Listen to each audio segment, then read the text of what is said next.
This ain't a movie. It's glorious art. Never in a million years would I have thought that the Barbie movie would be something that would tug at my heartstrings. Me, a senior guy in high school. But here we are. What's poppin', everybody? And oh god, I'm gonna cut to the chase. The Barbie movie was amazing. Let's be honest, we all knew it was gonna be a blast. You best know I pulled up there with my pink shorts and my pink polo shirt with confidence. But I wasn't even prepared for what was in store. And to be honest, I feel like no one was. Like, we all knew it was gonna be a Barbie movie, but what more beyond that? Apparently a lot more.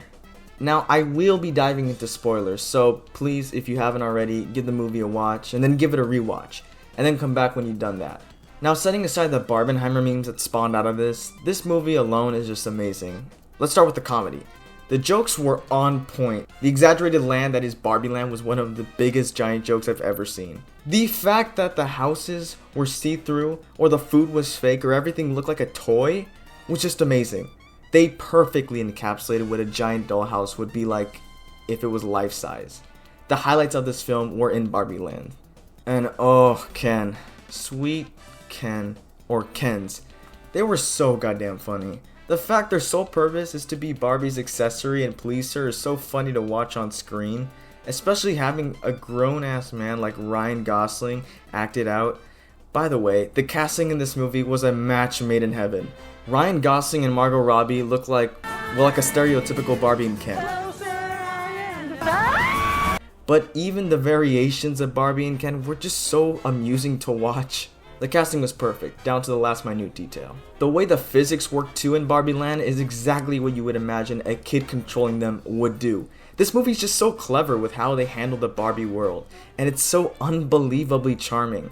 Barbie, though, begins to have some imperfections, and visits a damaged Barbie who sends her off to find the girl who is the source of the problem. Or so she believes. And this is kind of what the main plot revolves around. Barbie and Ken, who tagged along, end up in the real world, where they are just the biggest eyesores amidst everything, that it was just so crazy to watch. Barbie experienced what being a real woman is like, which kinda sucked, and Ken realized how different things worked in the real world, and how male-dominated it is. This really puts both of their roles into question, as how things are so different in the real world than they are in Barbie Land, and it's cool seeing them both have their own perception of this. They both have completely different reactions to how they take in the real world, Ken's being a lot more positive than Barbie's. Barbie eventually realizes that the girl's mom was the real reason Barbie has been such a mess as of recent. Oh yeah, and I forgot to actually mention, Barbie makes her way to Mattel. Yeah, the company that actually produces Barbie dolls. God knows how much bank they're about to make. This movie is just secretly one giant ad campaign for Barbie merch.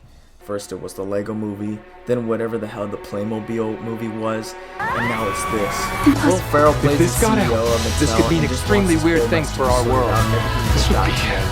I would just say, I wish his character had a little bit more to do than just making the occasional pop-in, because I think his talents could have been utilized a lot more. But for what it's worth, you can tell he's just having a lot of fun. And he is so animated and unhinged that he feels like a Barbie character in and of himself from Barbie Land. Which probably was the point, but I just love it. At the end of the movie, he has this line saying sometimes he just wishes to have a tickle fight with the other CEOs. Which I'm like 99% certain that it had to be an improvised line. God, there will never be another actor quite like Will Ferrell. When Ken gets back to Barbie Land, he brings patriarchy with him. And him and the other Kens end up dominating Barbie Land and completely subdue all the other Barbies. I love how their necessities are just like a mini fridge and horses though. It's so simple but so funny. Barbie has a breakdown because she doesn't want anything to change, but she is talked out of it and changes her mindset and learns how to have her own self-worth. I'll get back to that in a little bit because it's a lot more important. But basically, Weird Barbie and our Barbie devise a plan to revert the Barbies back to normal. God, how many times have I said Barbie in this review? And they also plan to turn the Kens against themselves, which ends up working as the Kens get into a giant war, and have a musical number, which is just amazing. I just love the jock bro mentality of them all. It's so stupid, and they're just so unbelievably simple. They're just very entertaining characters to watch. By the end of the movie, Barbie ends up going to the real world to live out a much more real life, and the Kens better learn to coexist with the Barbies, and the rest is history. Except it isn't. So I did a very shortened rundown of the basic story, but there was a lot I left out. For starters, let's look at Ken's character.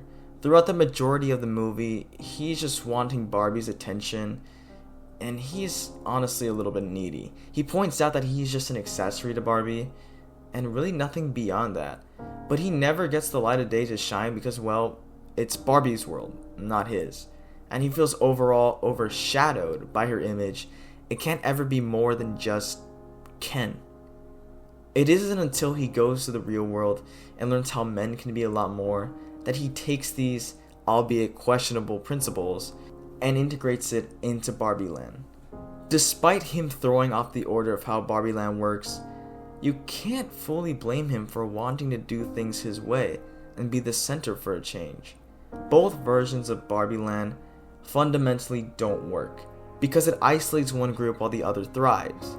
When Ken eventually loses power, he has a breakdown because all he ever wanted was to be Barbie's boyfriend, even though Barbie doesn't see him as anything more than just a friend.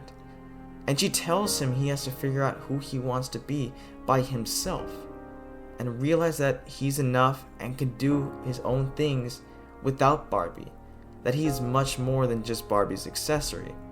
It's both comedic but honestly pretty deep. But I would strongly argue the better of these self-worth stories come from Barbie's perspective. Now, I don't tend to get really personal on this channel, but as it is right now, I'm an upcoming senior and I'm faced with the question of who am I going to be after high school? Now, I know that sounds strange and kind of a stupid question, but it's true and it's something I think about. This is probably one of the last times I can truly feel like a kid. Beyond that, the real world starts to kick in, and I have to figure out what I'm going to do from then on out, and why I'm even here. High school and Barbie Land are one and the same. Both fake, both delusional, and both unaware just how different things really are in the real world. Now I bet I ain't even the target demographic for this movie, but I can still deeply resonate with Barbie's character because, as it is, I'm about to be going through a lot of change in this upcoming year. And whether I like it or not, I'm soon gonna be going into the real world. This movie about self-discovery and finding one's self-worth really hit home for me. And Billie Eilish's original piece at the end almost made me shed a tear. And I don't really cry often in movies, so that was honestly surprising. I mean, a Barbie movie out of all things is gonna have me choked up. The score overall for this movie was very solid and fit the extravagant and animated world of Barbie. And as I previously mentioned, What Was I Made For by Billie Eilish really fit the tone at the end nicely. Seeing the creator of Barbie help her creation understand what it's like to be human was really beautiful. This movie overall had so many artistic elements to it, whether it be the little 2D effects that spark out when a character does something in Barbie Land, or the almost set-like montage of Barbie traveling. It was all just so clever and fresh. The cast of this movie were perfect and just crawling with life and talent. The score was super decent and the visuals were just amazing. And the Barbie movie's message really surprised me. It blew my expectations away. I went thinking it was going to be a film that would just make me laugh and that's about it. But I'm so glad it was much more than that. All in all, I want to give Barbie a solid 9 out of 10. A legit art piece and fun experience that I think is going down as a classic piece of film.